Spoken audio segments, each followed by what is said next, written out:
첫 번째 항목은 속았고 빼앗기고 무너졌다입니다. 오늘 나경원 원내대표 국회 연설이죠?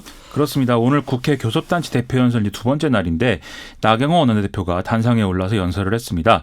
문재인 대통령을 헌법상 존중할 자신이 없다면서 문재인 정권을 잃어버린 2년 반 이렇게 규정했는데요.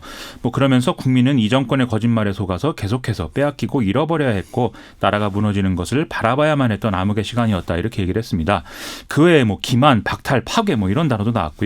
광화문 집회를 10월 항쟁 이렇게 규정하면서 이것은 혁명이 될 수도 있다라고도 했는데요. 그 외에 정부 여당이 추진하는 이른바 이제 개혁 법안 처리 이런 것들에 대한 반대 의사도 분명히 했습니다. 네.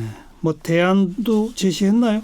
먼저 정시확대 추진법과 입시 공정성 확보법을 비롯해 이 사법방해죄를 신설하고 인사청문회를 강화하는 이른바 조국 적폐 방지법을 추진하겠다 이렇게 주장을 했는데요. 그리고 전교조, 귀족노조, 좌파 법피하의 3대 파괴 세력과 과감히 단절해야 된다 이런 주장도 했습니다. 그리고 노조법을 개정해서 노조의 사회적 책임을 강화하고 불법 폭력 시위에 대해서 무관용 원칙을 적용해야 된다라고도 했고요. 국방과 관련해서 지소미아 복원과 한미연합훈련 정상화 그리고 9.19 군사 합의 폐기 이런 것들을 또 요구를 했습니다. 다른 정당들 반응은요? 좀 시큰둥하거나 또는 비판을 하는 이런 분위기인데요.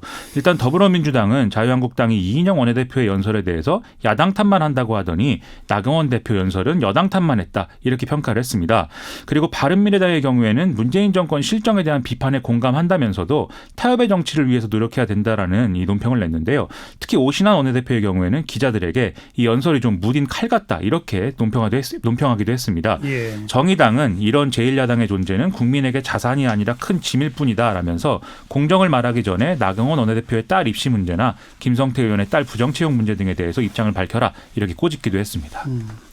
자유한국당 얘기 나온 김에 오래간만에 김무성 의원이 공개 발언을 했다고요? 그렇습니다. 이 과거 비주류 좌장 이렇게 불렸던 김무성 의원이 오늘 당내 토론회에 참석해서 모처럼 황교안 대표도 통합을 주장하고 유승민 바른미래당 의원도 화답했는데 방정맞은 몇 사람이 나와서 고춧가루를 뿌리고 있다 이렇게 발언했습니다. 그러면서 지금 와서 탄핵 이야기에서 선거에서 이길 수 있겠느냐 이렇게 반문하기도 했는데요. 예. 김무성 의원의 이런 발언은 당내 친박계 의원들이 과거 탄핵 문제를 거론하면서 유승민 의원과 통합 안 된다 이렇게 주장을 하고 있는 거에 대한 반응으로 해석이 됩니다. 또 김무성 의원은 나경원 원내대표가 지난 22일에 조국 전 법무부 장관 청문회 때 활약한 의원들에게 표창장을 준 것에 대해서도 아연실색했다. 사람들이 제정신이냐고 좀 궁시렁거리더라라고 얘기를 하면서 우파 통합을 해야 선거에서 이긴다. 이렇게 강조를 했습니다. 홍준표 전 대표는 내년 총선에 나가겠다고 했다고요? 그렇습니다. 홍준표 전 자유한국당 대표가 어젯밤 교통방송 라디오 프로그램에 출연을 했는데요.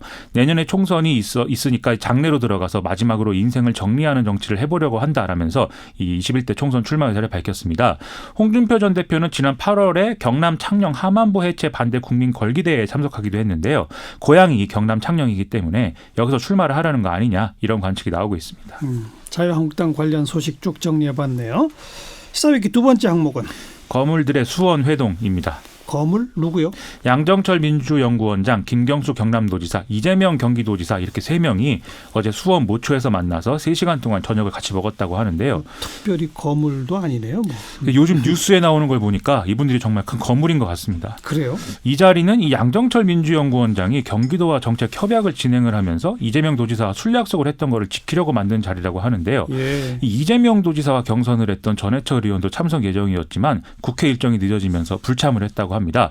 이 세 사람이 모인 것은 이번이 처음이다라고 지금 언론들이 의미를 부여하면서 보도를 하고 있습니다. 언론들은 또 뭐라고 해석을 합니까? 일단 이제 여당이 좀 요즘에 내외로 좀 뒤숭숭한 분위기 이런 것들을 반영한 모임이 아니냐라고 지금 얘기를 하는데요. 양정철 원장하고 김경수 지사는 소위 친문인 것이고 이재명 지사는 좀 비문이라고들 하지 않습니까? 거기다가 워낙 이 양쪽의 지지자들 관계가 좋지 않아서 뭔가 이제 원팀을 강조하려는 이런 자리를 일부러 만든 거 아니냐 이런 해석이 나온다는 것인데요. 또 최근에 조국 전 장관 사태 거치면서 일부 의원들이 불출마 선언하고 또 내부에서 비판이 제기되는 이런 상황이어서 좀 불안정한데 좀 이런 분위기도 좀 수습을 해보자 이런 자리였던 게 아니냐 이런 해석이 나오고 있습니다. 이해찬 대표가 내일 기자간담회 한다고요? 그렇습니다. 내일 오후 기자간담회에서 현안에 대한 입장을 밝히겠다. 이제 원래 있었던 일정을 좀 땡겨서 한다고 하는데요. 여기서 이제 조국 전 장관 사태에 대한 지도부 책임론이라든지 이런 것에 대한 어떤 입장 표명이 나오지 않겠는가라고 예상들을 하고 있습니다. 예. 유감 표명이나 사과가 나오는지 이것들에 대해서 관심을 갖는 그런 분위기입니다. 이해찬 대표 책임론까지 나와 있는 상황이니까 내일 뭐라고 할지 주목이 되네요. 그렇습니다. 자, 시사위기 세 번째 항목은 작년과 단순 비교하지 말라입니다. 뭘요? 이 오늘 통계청이 8월 경제활동인구조사 근로형태별 부가조사 결과를 발표했는데요. 전체 비정규직 수는 748만 명 정도로 지난해 같은 기간과 비교해서 크게 늘어나고 또 양극화가 심해진 걸로도 나타났습니다. 그런데 이 결과에 대해서 강신욱 통계청장이 직접 브리핑에 나서서 통계를 작년과 직접적으로 비교해서 증감을 논하면 안 된다 이렇게 얘기를 했습니다. 왜요? 올해부터 국제노동기구의 강화된 기준에 따라서 통계조사 방식을 바꿨다라는 얘기였는데요. 기준이 달라졌다? 그렇습니다. 기존에는 조사 대상자에게 고용계약 기간이 정해져 있는지만 물었지만 올해부터는 고용 예상 기간까지 이제 물었다는 겁니다. 그래서 예를 들어서 과거 조사에서 고용계약 기간이 정해져 있지 않다라고 답한 사람은 그냥 정규직으로 분류했는데 올해 조사에서 같은 답변을 하면서 고용 예상 기간이 3개월이다 이렇게 했다면 그것은 이제 기간제 비정규직으로 따로 분류했다는 것이거든요. 네. 그래서 이렇게 기준이 달라짐에 따라서 늘어난 비정규직 숫자는 35만에서 한 50만 정도로 지금 이 추산이 된다라고 통계청장이 밝히고 있습니다. 실제 이번 통계를 보면은 정규직이 지난해보다 한 35만 5천 명 정도 줄어든 걸로 되어 있는데요. 뭐 실제로 실직을 한 사례도 있지만 앞서 통계 기준이 변경된 이런 게 작용한 측면도 있을 것 같습니다. 기준 변경을 빼면 결과가 어떻다는 거예요?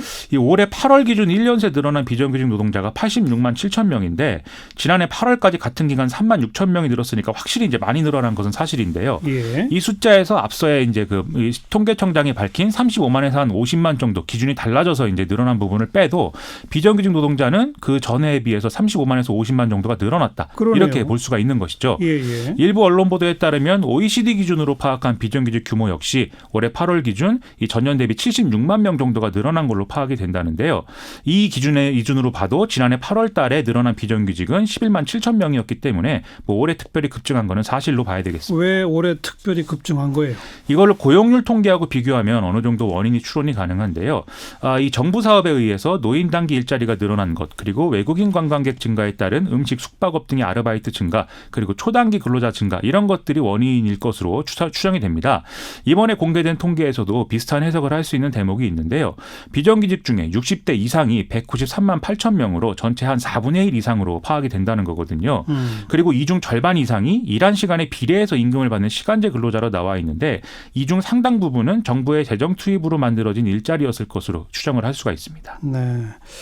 결국 비정규직이 늘었다는 거는 뭐 통계청장이 아무리 해명을 해도 확실히 확인된 거네요. 숫자로 보면 그렇습니다. 여기까지 수고하셨어요. 고맙습니다. 김민아 기자였어요.